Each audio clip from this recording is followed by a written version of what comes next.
At kailangan sa simula pa lang, maaga pa lang, nililinaw na natin. Ang buhay ba na bigay ng Diyos ay itatrato natin na isang regalo na dapat nating ipagpasalamat at lasapin, o ito isang problemang dapat lutasin. With that kind of mentality, you will already be standing on one side of the fence if you were going to be restful or anxious in life. John 16:33, Jesus says, I have told you this so that you might have peace in your hearts because of me. While you are in the world, you will have to suffer. But cheer up, I have defeated the world. Napaka-relevant po sa buhay natin mga kapatid, itong mga verses na ito. Kasi namin ng Panginoon, sinasabi ko sa inyo na dahil sa akin, pwede kayong magkaroon ng kapayapaan. Totoo, habang nandito kayo sa mundo, marami kayong lalasapin, haharapin, kakabakahin, problema. Pero, huwag kayong mawala ng pag-asa. Pasiglahin nyo ang inyong mga kalooban dahil napagtagumpayan ko na ang sanlibutan. Kuminsan, nagkakaroon tayo ng feeling na defeated because we think we are the ones fighting. But the Lord is our champion. Nabuhay siya at namatay para sa atin. Ang lahat ng tagumpay ng Panginoon ay tagumpay natin. At siya'y walang kabiguan. Maging ang kamatayan na hindi nagtagumpay na siya'y hawakan ng matagal at siya'y nabuhay na muli, isang pangako na ang lahat ng sumasa kanya ay mabubuhay ding muli. Kasi sabi niya, alam nyo, kaya lumalaki ang problema nyo, pinapalaki nyo. Kaya bumibigat ang kalooban nyo, pinapabigat nyo. Totoo, kung magiging makasanlibutan lang kayo at mag-iisip lang kayo bilang mga karaniwang tao, talagang marami kayong dapat ikatakot at hindi kayo mapapahinga. Pero bakit nyo gagawin yung matakot? Samantalang napagtagumpayan ko na ang lahat. That in Christ we have our victory. That even in our personal performance, we might fail every now and then, but it is not our performance that counts, but the performance of the Lord. Hindi yung kulang sa atin ang binibilang, kundi yung kapupunan na ibinibigay ni Jesus. Hindi yung ating karumihan, kundi yung paglilinis ng kanyang dugo. Hindi yung ating mga kamalian, kundi yung kanyang pagiging tama. Ang siyang ibinibigay at ibinibihis sa atin, kaya marapat lang na atin itong unawain. Life is indeed a gift to be enjoyed and shared. Like love, enjoyment and happiness is like a handful of sand. Yun pong buhangin, pag hinawakan nyo lang ng nakarelax ang kamay nyo, andyan lang. Pero subukan yung sobrang diinan ng hawak, sikipan, dumudula sa pagitan ng mga daliri natin yung buhangin at natatapong lahat. When you hold too tightly, sand slips through your fingers. And happiness is like that. Enjoyment, like love, is like that. Pag sobrang mong hinigpitan, nawawala. Dapat relax ka lang. Relaxing and knowing how to relax could be a great tool of survival in this age of stress. Marami talagang stress ngayon. Pati nga inumin mong tubig, binabayaran na, binibili, nung araw naman hindi. Maraming gastos ngayon na dati hindi naman gastos. Yung load, ang laki-laki ng pera mong napupunta sa load, dati naman hindi ginagastahan yan eh. Marami talaga. Pero marami ring blessing na available. Kita nyo naman, nagsusurvive ang lahat. Life is even better. So how to rest and relax, or how to live really, is our topic. And how do you do that? Do not hurt yourself. Marami pong mga tao nasasaktan, kaya lang hindi nila alam sila ang nananakit sa sarili nila. Kaya kailangan matanggal yung takip ng ating mata at mabunyag yung katotohanan na madalas tayo ang may likha ng mga nananakit sa ating sarili. You've got to identify and define your self-inflicted pains. Parang yung nagpepenitensya, siya ang nag-aapanhampas sa sarili niya. Siya ang nagsusugat at nagsasakit sa sarili niya. Marami mga tao ganun ang ginagawa nila sa buhay. Although, hindi kasi tayo laging conscious. Ano-ano po ang mga self-inflicted pains? Kasi kung meron kang tatanungin, gusto mo bang saktan ang sarili mo? Ang sagot natin, siyempre hindi. Ba't ko sasaktan ang sarili ko? Gusto mo bang lagyan ng asido ang loob ng puso mo? Ba't ko lalagyan? Puso ko yun. Gusto mo bang pahirapan ang sarili mo? Of course, I will not do that. But the truth is, many of us do it. Ano po yung mga pahirap na tayo rin ang may likha? Jealousy. covetousness, and greed. They hurt. Napakalaki ng sugat, hirap, pasanin na ibinibigay sa atin kung tayo ay nagsiselos, naghahangad ng hindi atin, naiinggit, o nagiging sakim. Oras na meron kayong kinakainggitan, pinagseselosan, hinahangad na hindi naman ninyo, pinapahirap nyo inyong loob. Yung merong mana ang kapatid mo, gusto mo maging sayo rin? Yung merong magandang damit ang iyong kapwa, imbes na matuwa ka at maganda yung nakikita mo, maiinggit ka pa? Yung hindi na sayo, pinipilit mo pang maging sayo, gagawa ka ng mga tricks, gagawa ka ng mga kasinungalingan, para maging sayo yon. Ang hirap mag-maintain ng kasinungalingan. Ang hirap gumawa ng mga tricks. Ang hirap maging parang gagamba na gumagawa ka ng sapot para yung dumadaang mga lamok biglang mahuli at kakainin mo na siya. But if you are greedy in life, if you're ruled by greed, you will never relax. Because you're forever inventing schemes. Gagawa ka ng mga paraan kung paano maging iyo ang hindi iyo. Kung paano aagawad yung mga tunay na mga may-ari. Kung paano sisiraan yung ating mga kinakainggitan. Self-inflicted pain yan.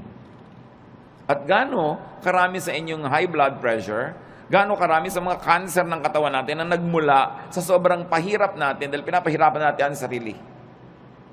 Dapat tulog ka na, hindi ka patulog. Dapat payapa ka, hindi ka payapa. Dapat nag-e-enjoy ka, naiinis ka, naiinggit. You harm your body. At pagpatuloy natin ginagawa yon, yung mga maliliit na mga laso na yun na iniipon natin sa ating katawan, nagiging sakit. Ang tatamaan yung mga pinakamahinang parts of your body, so doon magmamanifest yung mga sakit. Pero ang totoo nyo, nagsisimula sa isip mo yan. Nagsisimula sa iyong espiritu. Kaya sinasabi nga, mind over matter. Halimbawa yung mga taong sobrang magsikap, talagang nagpapakamatay, nagkakandara pa para laging panalo, para laging mas maganda ang gawa niya, mas mataas ang score niya, mas kahanga-hanga ang kanyang performance. Gaano karami doon ang dahil lang sa inggit? Sabi sa Ecclesiastes 4:4, "Then I realized that we work and do wonderful things just because we are jealous of others. This makes no more sense than chasing the wind." Si Solomon nagsasabi na pagtanto ko na ang dami nating ginagawang kadakilaan, ginagawa lang natin dahil inggit tayo sa iba. At gusto nating maging mas dakila tayo. Halimbawa, although hindi ko naman talaga alam ang intensyon ng mga gumawa nung malaking pinakamataas na building sa Dubai. Ang taas ng building para lang masabing nasa kanila yung highest building in the world. But what is the context of a tall building, for instance in Manhattan, in New York? Kasi wala nang space, itataas ba na itataas yung building mo? Kasi wala nang space. Pero sa Dubai, na ang lapad-lapad ng disyerto, na kahit ihiga mo yung building, ang haba-haba, everything is first floor, ang ginhawa sa lahat, pwede dahil may space, ba't mo tataasan para ka lang maging tallest building in the world? O ano nangyari sa kalagitnaan ng proyekto, bumagsak ang ekonomiya. So ngayon, kinailangan iligtas sila ng kabilang state para matuloy yung project, napalitan yung pangalan. So, ano pa ang mga pinagagagawa natin? Halimbawa, yung mga estudyante, bakit marami sa mga magulang tinutulak ang anak na tumaas ang grade? Dahil gusto ba nating tumalino siya? O dahil gusto lang nating matalo niya yung isang kakompetensya sa grade? Bakit kailangan ang laki-laki ng TV mo? Ang liit ng bahay, lampas na yung TV sa dingding, nakikita na ng kapitbahay yung gilid. Bakit kailangan? Kasi malaki yung TV ni Kumare. Bakit kailangan mas malaki ang hikaw mo? Dahil ba talagang yung tenga mo, kailangan niyang paglambitin ng mga mabibigat na hikaw? O, mayroon kang kakompetensya. Bakit kailangan mas maliit ang baywang mo? Marami tayong ginagawa mga kapatid, pahirap sa sarili just because we're competing with other people. So sabi ni Solomon, vanity, meaningless. Isang pagpapahirap sa sarili na hindi kailangan. Isa pa bang pagpapahirap natin, fatigue. Fatigue hurts. Too much work is painful. Ang dami mga tao sobrang magtrabaho, tapos ang konti lang naman ang nabe-benefit nila doon sa tinatrabaho nila. At the end of the day, sila yung lugi. Sino ang nakinabang? Ang mga kamag-anak nilang batugan. Mga kamag-anak nilang tamad, hindi nag-iisip, saan kaya ako kukuha ng ganitong gagastusin? Ano kaya ang gagawin ko? Pero at the end of the day, nagkakaroon din. Dahil kahit nagger ka, kahit nagagalit ka, bibigyan mo rin. So ikaw si lugi. Kaya lugi sa buhay yung mga OC. Yung mga obsessive-compulsive, linis ka ng linis, as iba dumi ng dumi. Hindi ko alam hanggang ngayon, hindi pa po ako decided kung tatawagin kong blessing yung mga taong walang pake. Yung may baha, walang pake. Tulog. Yung bukas may gastusan, walang pake. Pero at the end of the day, nabuhay din sila ng 70, 80 years old, masaya pa sila. Kaysa ikaw, worry ka ng worry, isip ka ng isip. At ang nangyayari tuloy, dahil mahilig ka mag-isip, ikaw tuloy ang sasagot sa mga gastusin niya. Kasi ikaw yung responsible. But is that the way to live? Do you want to be like that? You've got to let go of some things. Going against your conscience for the sake of gain hurts. Gaano karami, mga kapatid, ang ginagawa natin na labag sa ating budhi? Siro, ginagawa mo para lumaki ang iyong kita, o para mapalapit ka sa isang taong pinupuri mong ang totoo, nandidiri ka sa kanya.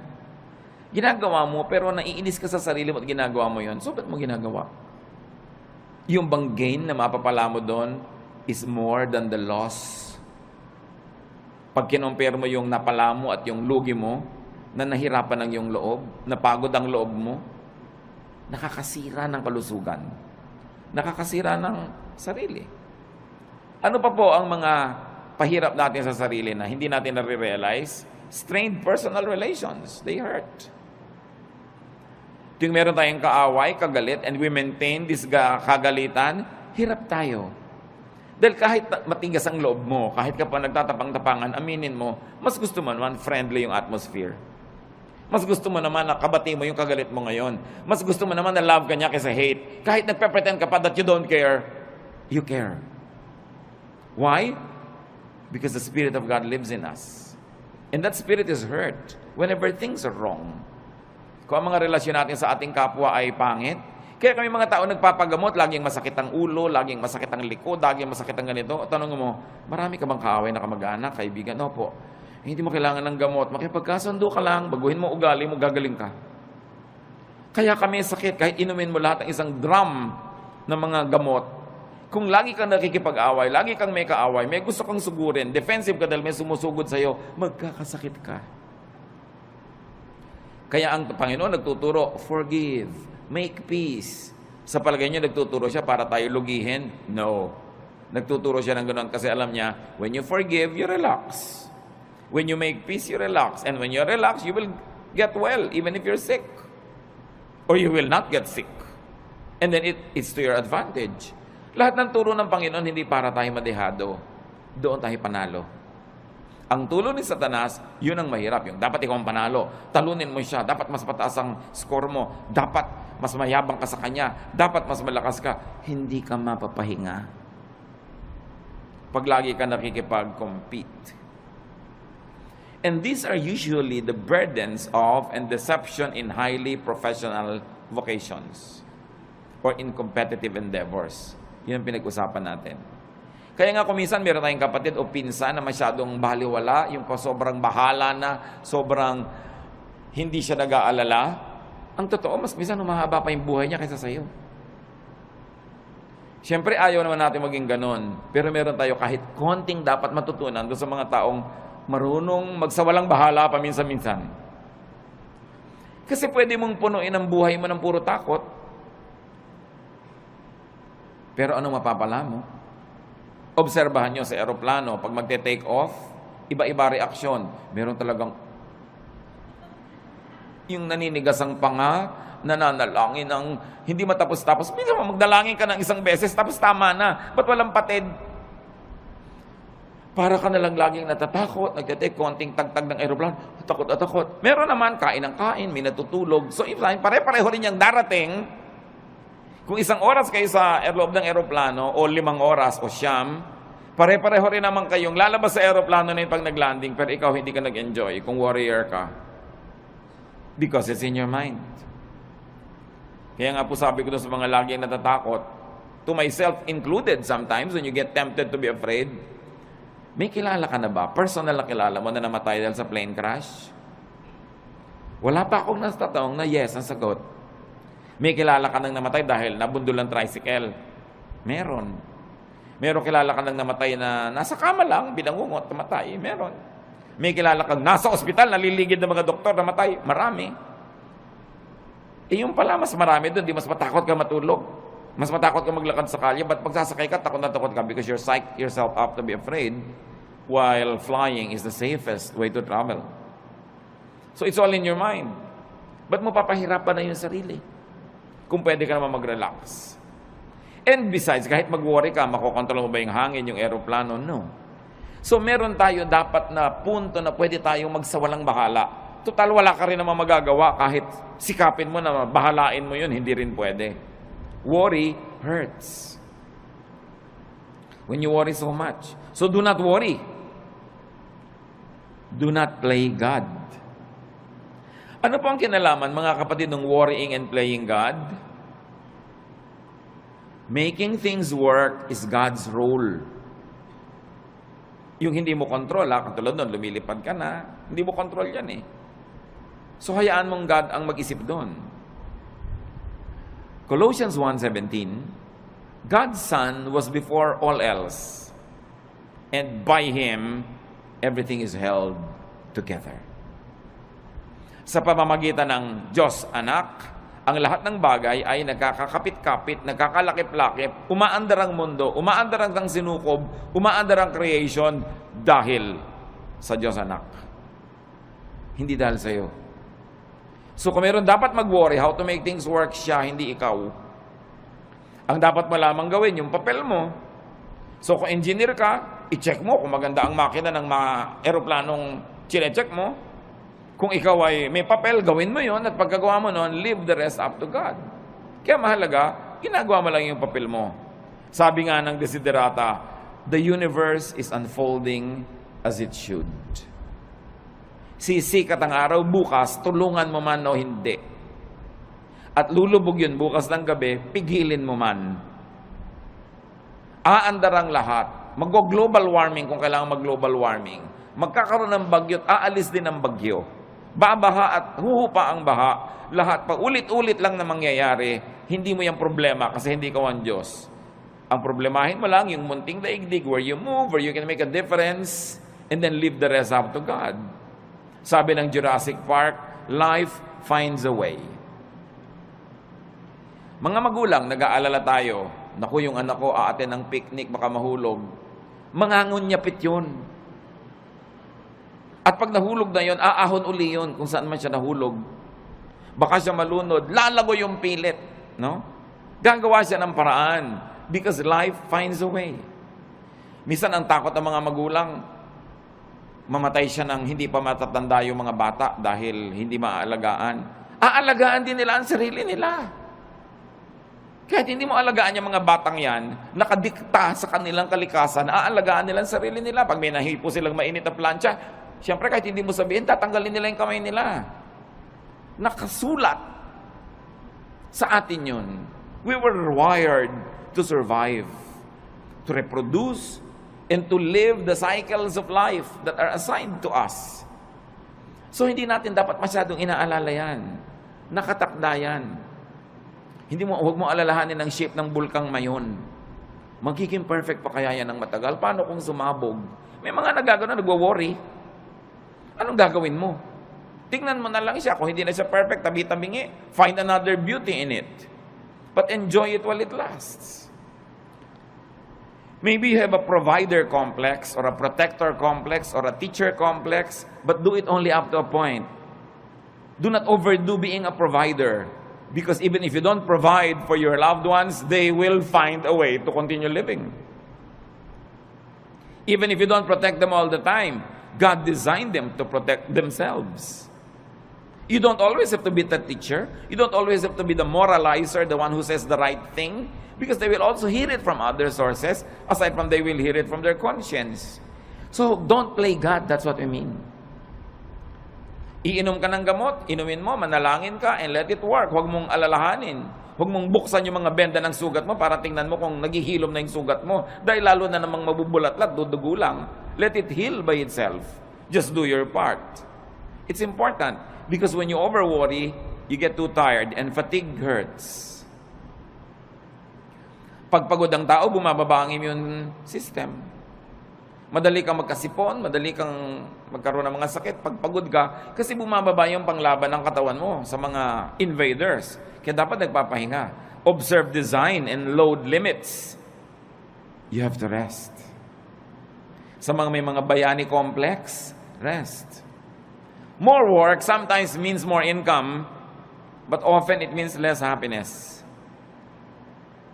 More income doesn't always mean more happiness. Maybe more pleasure for the people who depend on you, but not necessarily for you. At meron kang tungkulin sa iyong sarili. Bago pa man ang tungkulin mo kahit kanino, kailangang buhayin mo ang sarili mo, pasayahin mo ang sarili mo, ipahinga mo ang sarili mo, at huwag mong payagan kahit yung mga minamahal mo, napatayin ka, sipsipin ang dugo mo, istrohin ang dugo mo, nag-e-enjoy sila, tapos ikaw yung nangangalirang at natutuyo. You have a duty to yourself. Life is the primary duty of life. At paglabag sa utos at kalooban ng Diyos na nagbigay sa ng buhay, napabayaan mo ang buhay mo. Kahit pa nga yung pagpapabaya mo, pagdugtong sa kaligayahan ng iba. Kahit sa airlines, makikita nyo doon sa kanilang mga anunsyo ng kaligtasan, pag nawala ng oxygen sa cabin, may malalaglag ng mga oxygen mask, anong gagawin mo? Una mong lagyan ng sarili mo. At pag nakakahinga ka na ng tama, at saka mo tulungan yung bata o yung matanda o sino man, you have a duty to yourself. And it's not selfishness.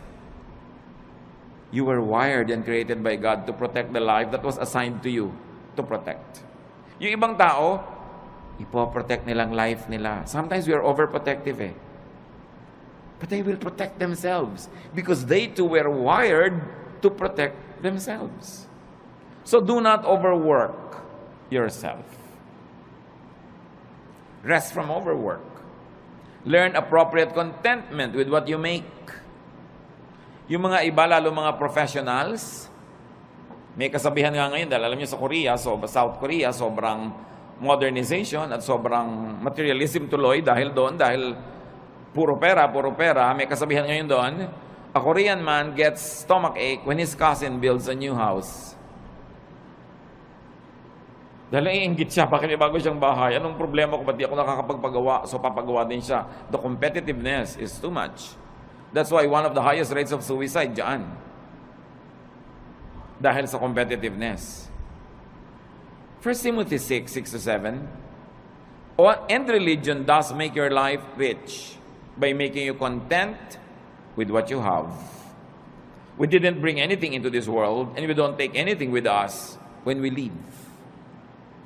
Sabi dapat kontento ka kung anong meron ka. Hindi sinabi na kung ano na lang nandyan pwede na. Kasi itinuro, 6 days you shall work and on the 7th you will rest. So it follows that you will really achieve, that you will acquire, that you will amass, and you will have. But the point is, be contented with what you naturally have.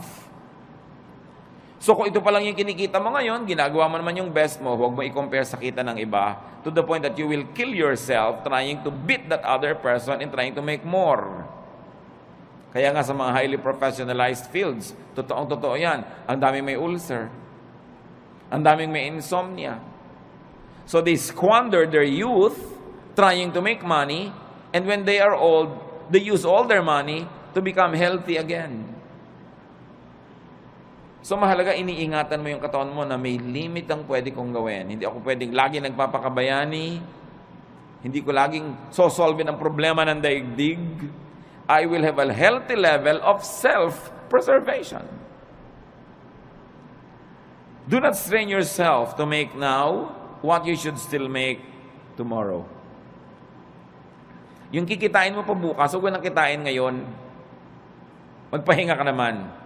At sabi ni Solomon, the more money you make, the more people come to spend it. And don't you find it true?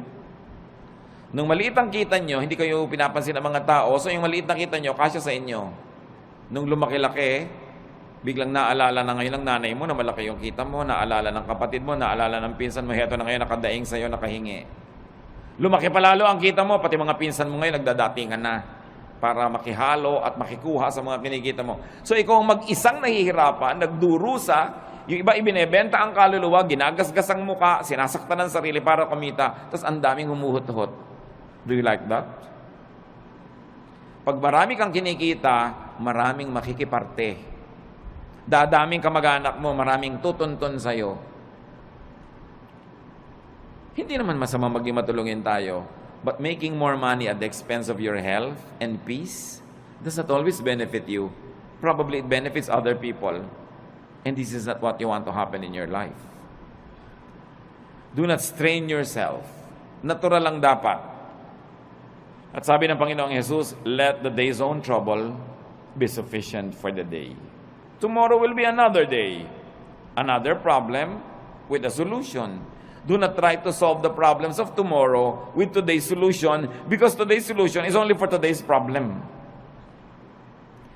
Parang yun ding pera mo, for today lang yun, so spend it. So, paano bukas? Tomorrow, you will earn again, and you will spend for tomorrow. But when you spend your income now for what you will still have to spend on today and tomorrow, kulang. Kaya dapat, hindi rin natin pina-pass forward ang expense. Don't spend more than what you earn. And you should be responsible in handling your money. Kasi, para hindi ka ma-stress. At, para hindi ma-stress ang mga mahal mo sa buhay. Kasi kung minsan, sobra kang relaxed. Kaya namang pala nagkakaganon, ang sobrang nahihirapan, yung kasambahay mo. Magkakapera ka, gagastahin mo sa walang kwenta. Pagdating ng bill ng kuryente, ng tubig, itong kasambahay mo nagbabayad. So, ang pinag-uusapan natin mga kapatid is how to rest and also how to let your loved ones rest. And that happens only when you are responsible. So, responsible enough tayo. Do not be overly competitive, but don't also be overly sacrificing for others. Yung sobrang pagsasakripisyo para sa kapwa, hindi yan turo ni Jesus. Turo lang yan ang simbahan kumisan. Mark 6:31, a very interesting episode in the Lord's ministry. But so many people were coming and going that Jesus and the apostles did not even have a chance to eat. Then Jesus said, let's go to a place where we can be alone and get some rest. Sasabihin ba, very un-Jesus yata? Ang daming tao na kailangan ng pakainin. Ang daming taong kailangan pagalingin. Kailangan ipanalangin. Kailangan i-counsel. Kailangan turuan. Kailangan palayasan ng mga espiritong nakatira sa kanila. Pero pagod na sila. Anong sabi ni Lord? Shh, alik kayo. Tahimik tayo mawala dito. Iwan natin ang mga taong yan. Pumunta tayo sa isang lugar na tahimik na hindi nila tayo masusundan. Magpahinga tayo at kumain doon. Do you do that? Mga kapatid, kung minsan, sobra kayong palatulong sa inyong mga kamag-anak at yung asawa niyo naman cooperative. Pero sinasabi niyo ba kung minsan sa asawa mo, huwag muna nating isipin yung mga kapatid mo at kapatid ko. Tayo muna magbakasyon. Dapat ganun. Hindi puro sakripisyo. Yung nakatira ka sa isang bahay na ang ingay-ingay, nakakatulig, kahit sa katumingin may muka, siksikan. Hindi mo ba sabihin sa asawa mong, minsan, mag-motel naman tayong dalawa, honey, para tayong dalawa lang, makapag-salarinan. Dapat mong ginagawa yun. Jesus showed us the way. Don't overkill yourself giving to others. You've got to give yourself time and space to enjoy the blessings of God, even though sometimes lang, once in a while, but you have to do it. Why? Because you cannot give what you do not have. Pag lagi ka ng aburido, wala ka rin namang maibibigay. Kung isang pera lang, pero may kasama pang bunganga. Kasi aburido ka. Minsan, nagbabantay ka nga sa pasyente, pero kulang na lang, hulog mo siya sa kama. Kulang na lang, hagisan mo nung juice niya. Kasi pagod na pagod ka nakababantay. So, pwede mo sabihin, mga kapatid, kayo naman magbantay sa nanay. Pagod na ako, mainit na yung ulo ko pati sa kanya. Why? Because we have limits. So, wag nating sobrang pagodin din ang kapwa natin. Sa mga families, kumisan unfair eh. Yung nag-aalaga sa magulang, yung isa lang napa-assign, dapat take turns. Para fresh ka. Kung may mga hirap, kailangan you take turns facing the difficulty, hindi lang isa yung naka-assign. Observe your limits and observe your Sabbath. Kaya ang Panginoon, sabi niya, iwan muna natin sila. Kahit mamatay tayo dito, katutulong, hindi pa sila mauubos. So, kailangan magpahinga rin tayo. Dahil, habang mahal ni Jesus yung mga taong tinutulungan, mahal din niya yung mga manggagawa na kasangkapan para tulungan ang mga yon. So huwag niyong aalaw yung sarili niyo na maging manggagawa lang o ang mahal niyo sa buhay na nagko-cooperate, kayo na lang tapos puro benefit ng iba. You have to learn to set time and space for your own enjoyment. Every day, every week, every month is long enough for you to have that private, pleasurable moment. We all need that to keep our sanity. Para hindi ka mabaliw. Kaya yung nasosobrahan, hindi ba, kinakausap na ang butike, nakikipag-chess na sa anino, at nakikipagtalo kung sinong nanalo. Why? Wala man lang pahinga. Walang relaxation. Another self-inflicted pain is anger. Anger hurts. Gaano karaming kalusugan natin nasisira dahil nagalit tayo o nananatili tayong galit? Tuwing galit ka, nagdurusa ang iyong katawan. So, ang totoo nun, ikaw nagpaparusa sa sarili mo. Kaya yung magagalitin, mga kapatid, huwag na kayo makipag-away. Yun lang sila nagagalit sa inyo, yun na ang parusa sa kanila. Kasi napakalaking parusa sa katawan, sa isip, sa emosyon na magalit. So, contain or avoid anger. And once more, don't play God. Why do I say that? Because anger is the prerogative of the perfect. Dapat yung perfect lang nagagalit. Yung author ng perfect moral law, pag na-break yon, dapat siya magalit. Siya yung author siya yung Diyos. Yung author ng natural law, siya dapat magalit when it's broken. Pero tayo, hindi naman author nakikibasa lang tayo. You are not perfect. You are not the author of morality or life. You are just a fellow creature, a fellow beneficiary and traveler, a fellow seeker, in fact, a fellow sinner. Kaya wala kang karapatang magalit. Isipin niyo mga kapatid, ano mga kinakagalit nyo? Kayo ba, Diyos? Ano mga kinakagalit natin? Perfect ba tayo? So may imperfection yung tao, pero perfect ka ba? Besides, you were not designed to be angry. Nung nilikha tayo ng Diyos, hindi niya tayo dinesign na magalit. Kaya pag nagagalit tayo, we go out of the design, we destroy the intentions of the manufacturer, and at the end of the day, we destroy ourselves. Hindi bagay sa atin magalit, hindi tayo dapat nagagalit.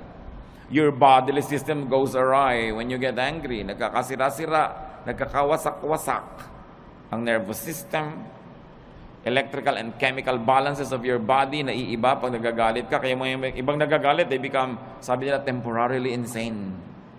Nakakapatay. Traffic altercation, nakakabaril ka ng kapwa, tapos makukulong ka forever. Dahil lang nagalit ka. That's why galit should be controlled.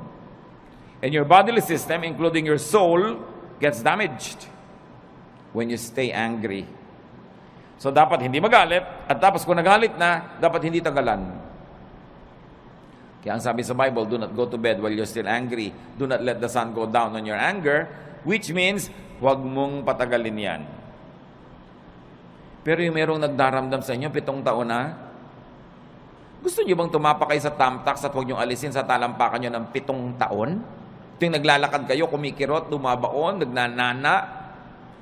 Higit pa ron pag meron kayong galit na kinikimkim sa puso. Dahil hindi lang talampakan na naapektuhan. Naapektuhan ang inyong puso, ang inyong isip, ang inyong emosyon, relasyon sa kapwa, relasyon sa Diyos, kalusugan. It is foolish to remain angry. So, don't remain angry dahil kayo banal. Pero kung hindi kayo banal, at least be intelligent. Still don't be angry. Because it's not good for you. Huwag kayong magkimkim ng mga sama ng loob.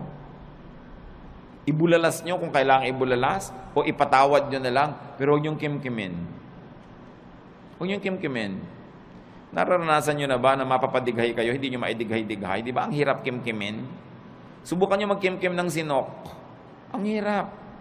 At yung mga kinikimkim pa natin, mga kung ano-ano mga sama ng loob, may LBM kayo, kinikimkim nyo, ayaw nyo ilabas, ano mangyayari sa inyo? Di ba? Alam nyo mangyayari sa inyo? Masahol pa ron ang galit.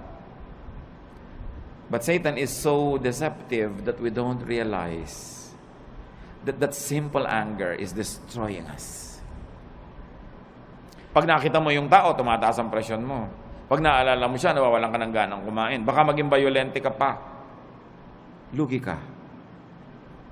So rest and relax. Rest your body, your senses, with pleasure and beauty.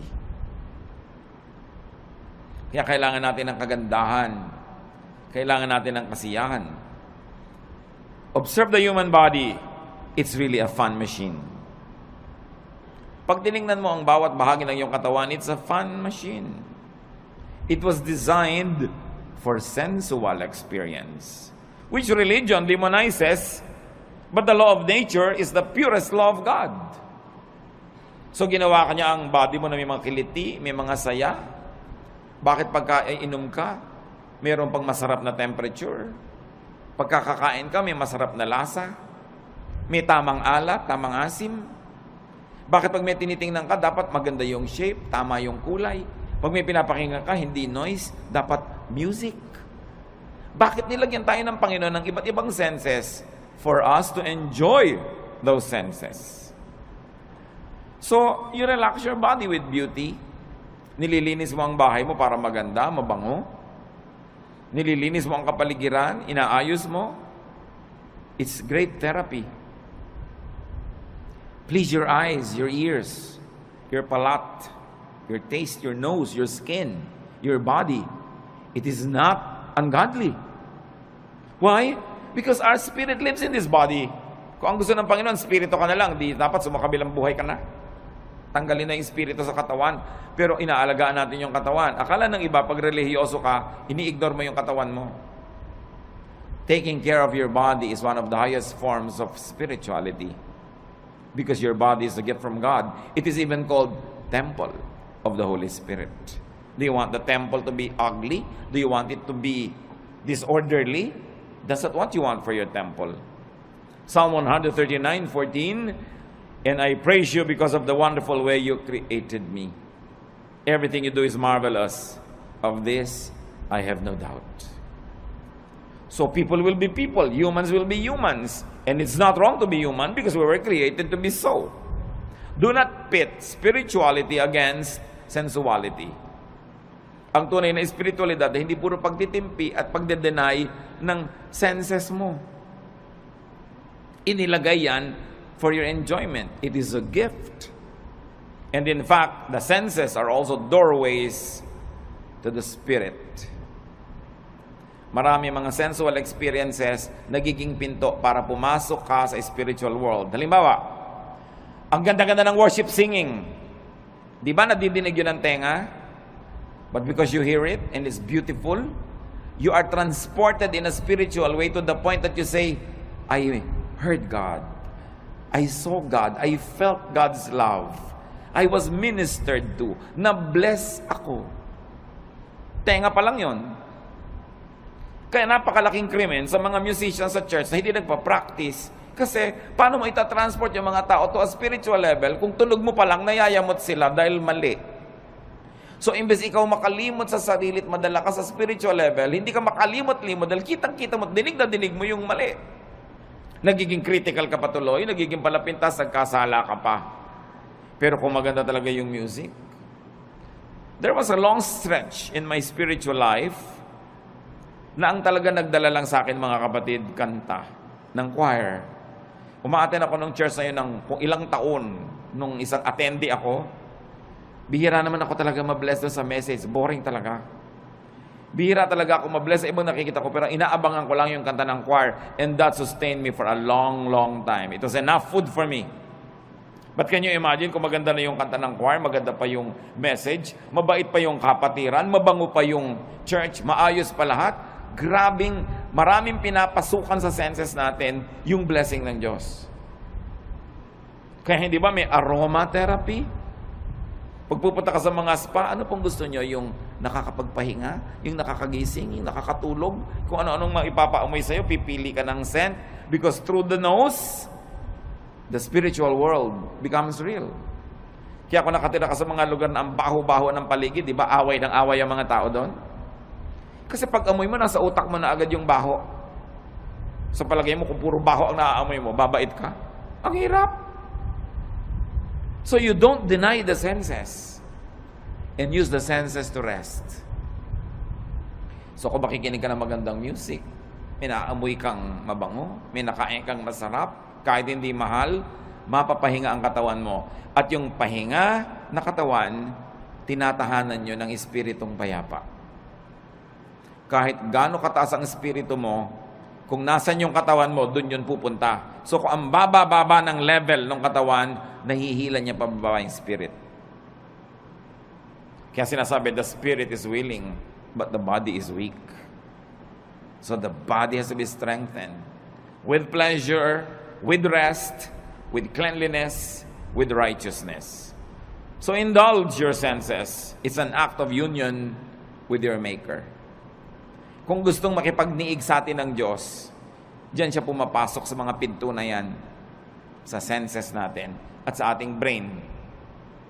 Kaya yan ang maraming paraan para tayo makakonekta sa Spirito. Your body, after all, is a temple of the Holy Spirit. Ecclesiastes 8:15. So I think we should get as much out of life as we possibly can. There is nothing better than to enjoy our food and drink and to have a good time. When we can make it through, then we can make it through this troublesome life that God has given us here on earth. Ano sinasabi ni Solomon na pinakamatalinong tao sa lahat? You must get the most out of life. You must get the most pleasure. You must get the most fruits. Eat the best when you can. Listen to the best. Have the best. Sabi niya, there is nothing better than to enjoy good food, a good drink, a good time. Why? Because life has a lot of troubles. It had a lot of troubles, it's having a lot of troubles, and it will present a lot of troubles. Iba na yung pinatatag ka na ng napakaraming magagandang karanasan, pampatibay sa'yo, pagka ikaw ngayon ay pinupukol, binabato, itinutulak, ginigiba ng mga pangit na karanasan, meron kang pagkukunan sa iyong alaala ng mga masasarap na mga kanaalaala, payapang mga moments in your life, and it will strengthen you. Kayo mga bata na pinalaki sa kalupitan, sa palo, sa walang pag-ibig, usually buong life halos disoriented sila. Unless kilalanin nila na kailangan nila magpatawad, magbagong buhay, at kilalanin nila yung pagbabago ng Panginoon, all their lives have become a slave of their dark past. Kaya mahalaga, pinapaganda mo hanggang maaari, lalo sa mga bata. Sabi ni Solomon, tuwing makakapag-enjoy kayo, mag-enjoy kayo.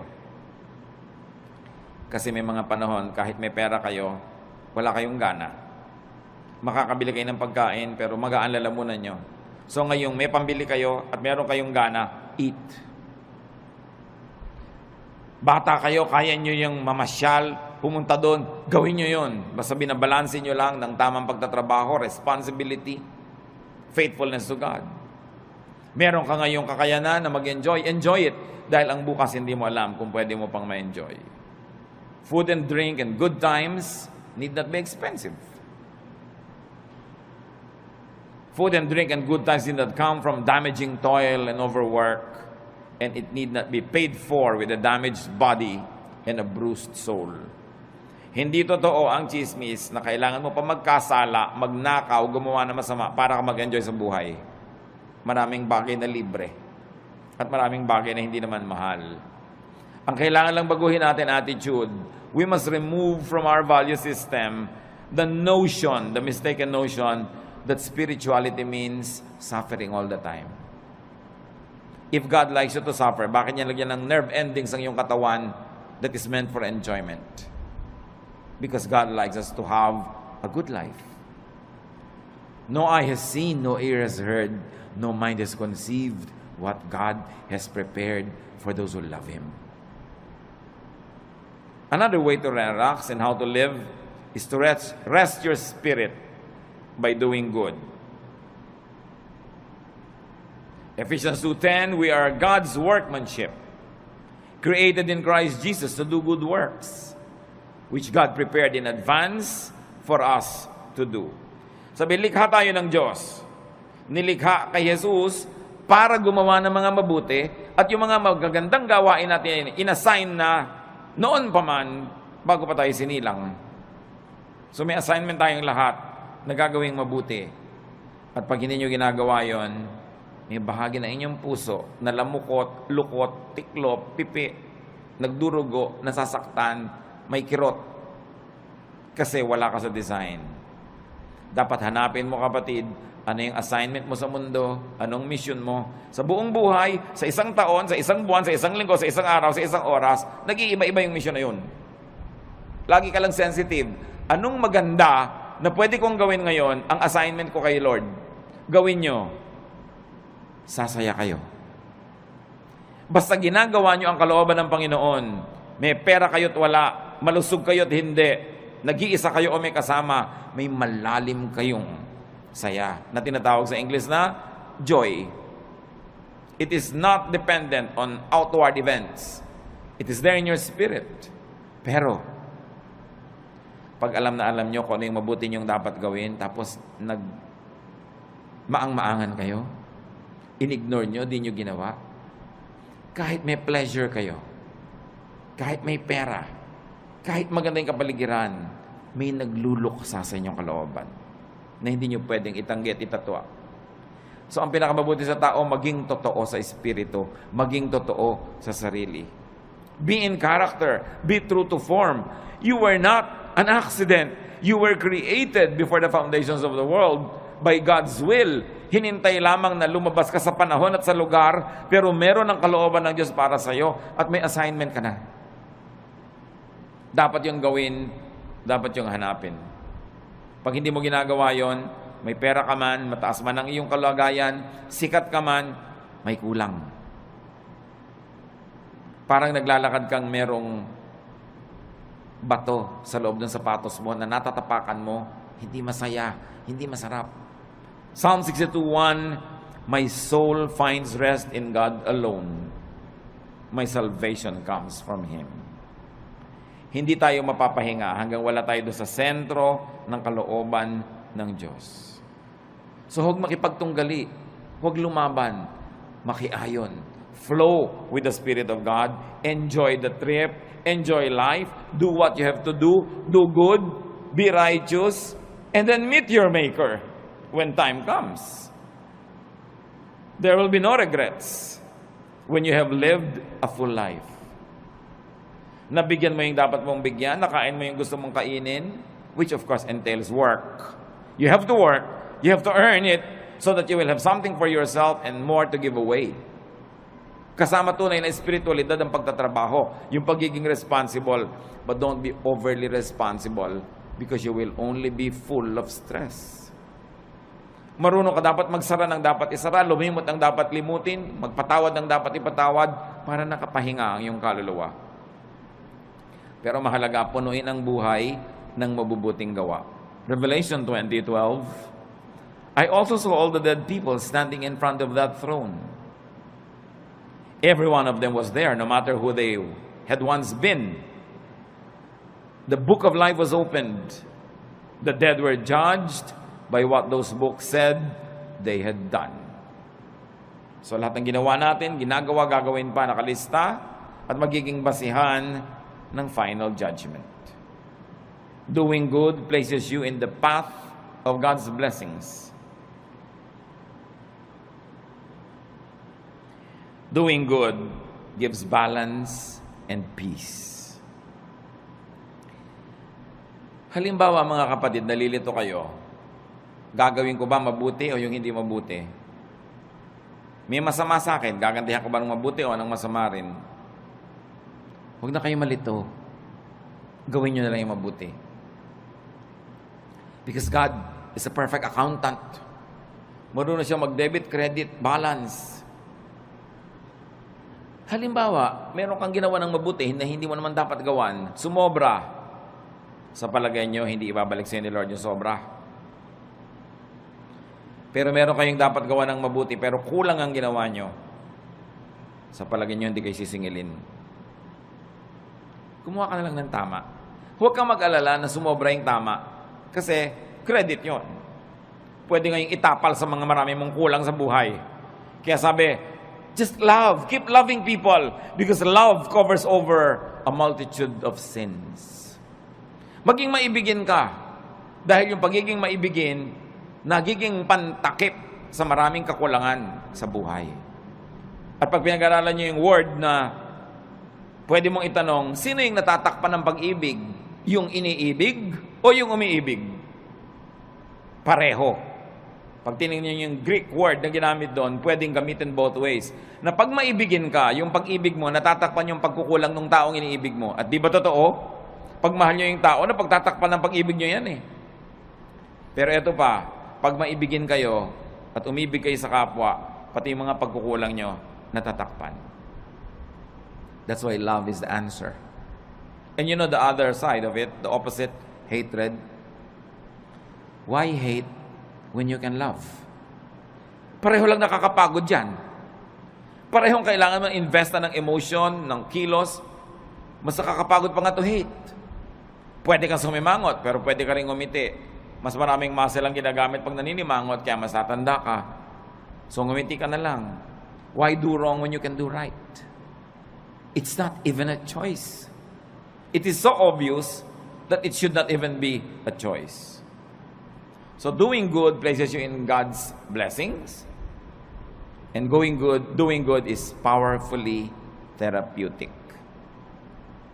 Ano ba dumarating yung panahon, mga kapatid, na naiinip kayo, nalulungkot, nababagabag, na-stress, kaka-nervous breakdown, nagkakaroon ng panic attack, do good. Therapy yun. Kesa magbukmo kayo sa bahay, mainip, maghanap kayo ng magagawa para sa kapwa na mabuti. At sa pagbuhat nyo ng mga bigatin ng buhay nila, nakalipas ang maghapon, hindi nyo napansin, pati yung sarili nyong bigatin, nailampas na rin na itawid. Always do good. So rest and relax.